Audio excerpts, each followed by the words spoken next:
Hello and welcome to today's Dragon's Daily Dose. It's Smorganite here, and today I just wanted to show off the Mechanicum because yesterday I spent some time yesterday evening in the studio actually taking the professional pictures of the Mechanicum models. And I've put them up on the website, and that's what you're seeing on the screen at the moment. So I was just going to scroll through and just have a bit of a read. So the Solar Forged are the Mechanicum allies that come from a subfaction of the Tech Covenants of Mars. From there, they have known to ally freely with any loyalist force that is willing to stand against Horus and his raging tide of traitors. The Solar Forge features a very strict and dedicated cohort of Mechanicum, and the photographs below show some of these models, some in plastic, yay finally, and some in resin. There is a video here as well, which will take you to our YouTube channel, but we've got a Magos / Tech Priest that I painted a while ago. I wanted to do his flesh sort of as though it was rotting, so I did greeny sort of colour, as you can see with him holding his cane. We then have a Data Smith, and I tried a bit of OSL actually here on the helmet where the pipe connects to the front piece, so I did try and do that, and I did do some hazard cabling, as you can see, and I think I did some here. Yeah, I did some on the Tech Priest as well. Something, just adds a little bit more to the model. We've then got Mr. Belisarius Call himself, again with sort of rotting flesh, but I did a couple more colours with him. I thought I've got blues obviously for the sort of power and the plasma and things like that. That's usually what we do, or I do here.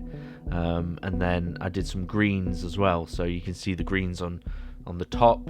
Again, more hazard cabling. In fact, I think I did there's some under his arm as well.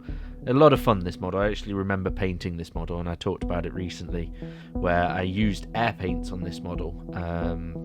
That was it. I only used air paints with a brush and did 5 or 6 coats on each one, so it turned out really, really nice. Then we've got a Magos in an Abeyant, which I made from a Castellax body, sort of created my own version of a Magos, just something a bit different, making it look a little bit cooler and having a unique character. And then we've got the Thalax along with one plastic Thalax, which is this one here. You can tell by the faceplate, but there are a unit of 10 Thalax here.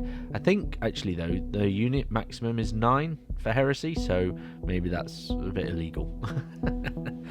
We will be perhaps looking at 10s for our 40k rules for them. We then got Secutari, can't remember which version.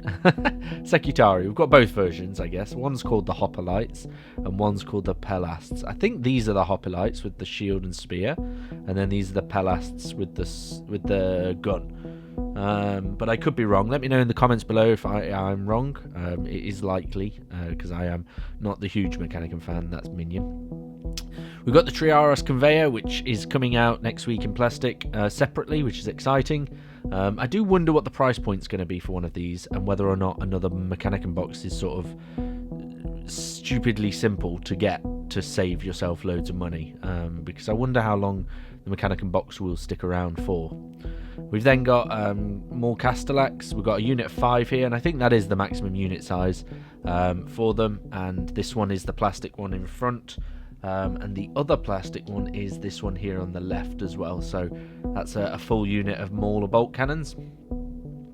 We've then got Melter Thalax. We're going to do, for 7th edition 40k, what we are going to do is we're going to do special weapons and heavy weapons squads, or maybe special weapon. I don't know. Either way, we're going to do them as a separate squad. So it's going to be a unit of 3 Thalax minimum to a maximum of 5 Thalax.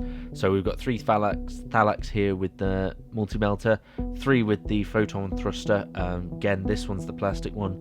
This one's the plastic photon thruster. And then we've got a 5-man squad of plasma. And these 2 on the left are the plastic models for them, which is exciting that this one's fully done, the plasma squad. It's the Dart Lance. I'd need 2 more, and then 2 more for the 2 more for the multi-melter as well. And then now we're getting into the realm of my favourite photos from the session yesterday. So this one, I am going to tell the listeners here a little bit of backstory. This is actually, so I only own 2 Krios Venators. Obviously there's 3 in this picture. I only own 2. And what happened when we went to Warhammer World, I looked at maybe getting the 3rd, but I thought £108 for one of these models is ridiculous, and I know that the plastic model will be less than half price when it comes out, hopefully. So what I've done here, and I know you can take them in units of 3, I think. What I've done is the model that's not the front model, so this back right one or this back left one, is actually the same model. I just took 2 photographs and overlaid them on top of each other to make this look like a unit of 3. And it was a little bit of trickery and movie magic for you. So there's a behind the scenes story about this photograph. But I did actually, over the weekend, repaint the cupola, the back bit. I repainted it from silver to red to match the Triaros. So you see how this is like red, silver, red, silver, red, silver. It's the same now on the back of the Kriaros. Not Kriaros, that's a mixture of Krios and Triaros. It's the same on the back of the Krios Venators now. Then we have one of my favourite photographs. We've got the Thanatar with the heavy las cannon. An absolute beautiful model, and just something you don't want to climb up a hill and see at the top of, because your day would be ruined seeing this. And then my favourite model from the mech lineup, it is the Thanatar. Whether or not it's the Thanatar with the plasma, I don't know. It's just a beautiful model, isn't it? It's so cool, it really is. Yeah, I really like this photograph, and I think my favourite one is this one with the Thanatar with the las cannon. So yeah, so that's pretty much it. That's the Solar Forged. I just want to do a rundown of the models in the collection and just sort of show them on the website, because the website's now been updated to have these photographs on, so I'll put a link in the description as well. But yeah, thank you so much if you made it this far. A like and a subscribe is really appreciated. Yeah, until next time, keep those brushes moving, your armies ready, and your imagination soaring. See you tomorrow.